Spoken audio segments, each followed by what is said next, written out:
राज्यात विधानसभा निवडणुकीची घोषणा काही दिवसातच होऊ शकते। या पार्श्वभूमीवर सर्वच पक्षांनी तयारी सुरू केली आहे। राज्यातील बड्या पक्षांमध्ये मोठ्या घडामोडी घडताना दिसतायत। विधानसभेसाठी सर्वच पक्षांनी जोरदार मोर्चे बांधणी करण्यास सुरुवात केली आहे। तर दुसरीकडे राजकीय पक्षांचे राज्यभरात वेगवेगळ्या मतदारसंघात सभा आणि मेळावे सुरू आहेत। या सभा मेळाव्यातून महायुती आणि महाविकास आघाडीमध्ये आरोप प्रत्यारोप सुरू आहेत। अशातच आता शरद पवार गटाचे खासदार अमोल कोल्हे यांनी मोठं विधान केलंय। शरद पवार यांच्या राष्ट्रवादीमधील सर्वोच्च पद हे जयंत पाटील यांना मिळणार असल्याचं अमोल कोल्हे म्हणाले।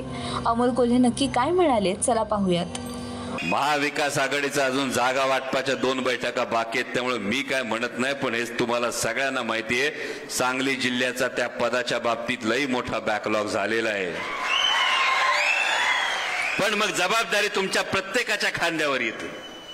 जबाबदारी तुमच्या प्रत्येकाच्या खांद्यावर येते ती अशासाठी की लहान लेकराला जेव्हा आईबाप खांद्यावर उचलून घेतात तेव्हा लेकरू जगाला मोठं दिसतंय।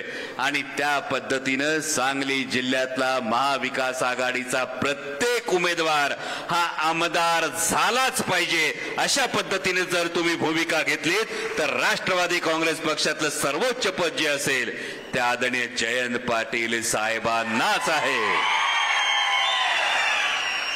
कारण महाराष्ट्रामध्ये जेव्हा भले भले ही वाताहत होत होती, पक्षाचं काय होणार हा प्रश्न पडला होता, तर मला अभिमान वाटतो की मी अशा नेतृत्वाच्या हाताखाली काम करतो की जे नेतृत्व सुसंस्कृत आहे, पण टप्प्यात आला तर कार्यक्रम केल्याशिवाय सोडत नाही। आणि त्यामुळे ही सगळी जबाबदारी तुमच्या अमोल कोल्हे यांनी केलेल्या या विधानाची आता राजकीय वर्तुळात चर्चा सुरू झाली आहे। तसंच राष्ट्रवादीचं मोठं पद जयंत पाटील यांच्याकडे जाणार म्हणजे कोणतं पद असाही प्रश्न आता विचारला जातोय। अशातच अमोल कोल्हेंच्या म्हणण्यानुसार जर शरद पवारांनी जयंत पाटलांकडे सर्वोच्च पद दिले तर पवार कुटुंबाची महाराष्ट्राच्या राजकारणात घराणेशाही टिकेल का असाही सवाल उपस्थित केला जातोय।